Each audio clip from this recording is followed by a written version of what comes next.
Hi everybody, my name is Hannah and this is Pepper and Pine, and today we are working on the rest of our calendar peg dolls. I'm showing you the months of the year and the days of the week, and I've got tutorials on both of these, and I'm going to link them above, below, and at the end of this video so that you can check them out. Now, every morning my children will come into the schoolroom and they will change out the date. I have these little peg dolls and this little wooden plaque here, and it's been great fun for the kids so far. So today we're going to work with the small peg dolls, and I just want to show you a little size comparison between the really tiny ones, the small ones, and then the large ones. And because we're going to need so many of the days of the month, I decided to use these small ones instead. So these ones, as well as the large ones, were all purchased from achildsdream.com, and there are links to all the products that I use down in the description box below. Okay, so we're going to be using our Lyra watercolor paints. These are opaque paints, and a little goes a long way, and you can layer up the color to make it darker if you wish. I'm also using some paint brushes that are just from the craft store. I'm just looking for one that has kind of a flat tip so that it's a little bit easier to work with, or one that's a little bit fuller but still small, since we are working with smaller peg dolls, and I do want to get up all the way into the neck area, but of course not on the face. So I am going to be making these in rainbow color, and I'm just starting with green right now, and I didn't exactly have a plan, but I basically want to get 31 colors for the 31 days in just a rainbow assortment. The other thing that I should have been mindful of before was making sure that I had felt that matched the colors that I was painting, because by the time I got done, I needed to paint about 3 or 4 more extra because I didn't have felt that matched the bodies, or I needed to alter the bodies a little bit in order to match the felt. And the other thing that I noticed was a little bit hard to get into the color mix was the color pink. I had painted it, but it didn't really fit with the rest of the colors if you want to just kind of line them up in rainbow order. Of course, you could paint them whatever colors you wanted. In fact, you could paint all of the days of the month one color and then all the months of the year a different color, but have them all be like the same for all 12 months or all 31 days. You can get creative with this, and I just really love rainbow colors, and that's what I do. So I was just showing you my little mixture there of sparkle, and this is from Color Lab, and these are just iridescent powders. You can also buy individually as perfect pearls, and I mixed it with a little bit of water. You can also just put a little bit into the paint color, and you can see on the one that I did for the days of the week and the months of the year, it was kind of a lot. I got a little bit carried away, but I did go ahead and add some to these peg dolls. I just didn't add quite as much. It's a very subtle look, and I really like the way these turned out. Alright, so they are all painted now, and I'm just going to add a little bit of shimmer to these. Not too much. I just kind of wanted to do something a little bit different.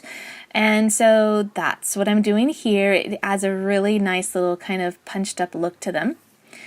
And then you just want to wait for these to dry completely before you move on to the next step. So now I am going to go through my felt pieces in order to make the little hats.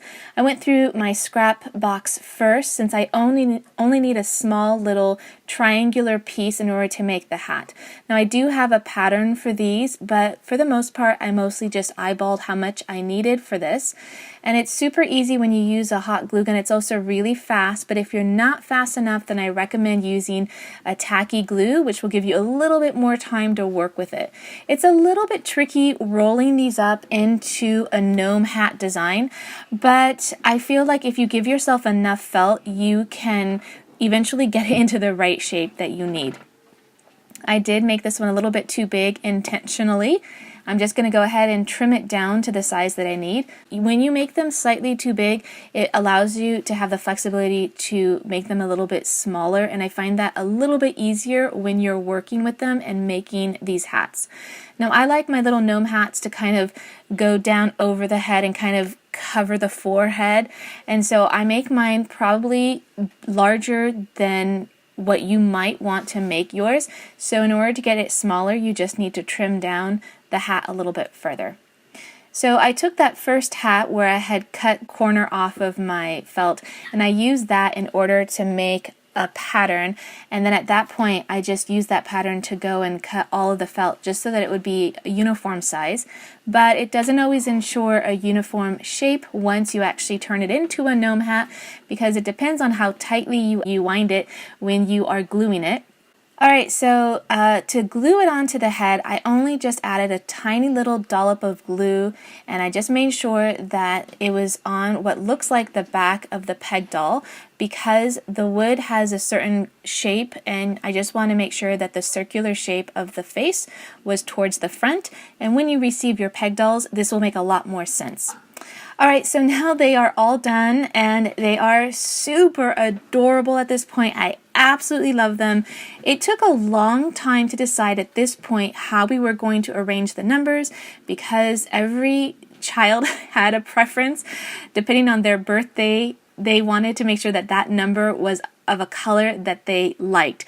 So this was actually one of the lengthiest parts of the project, was just deciding which order it was going to be in. But I think in the end, everybody is really pleased with their particular peg doll.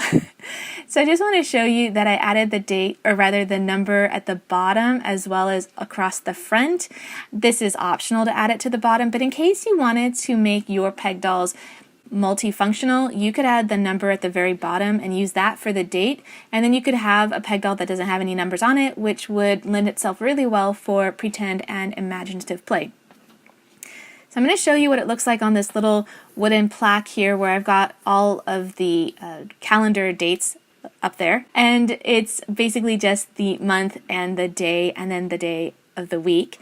I also added the seasonal peg doll to this little arrangement here as well, and that's something that we will trade out every 3 months or so. I hope that you enjoyed this video. If you want to see some of the other tutorials for these calendar peg dolls, you can tap on the screen right now. That is a playlist that will show you how we made all of them.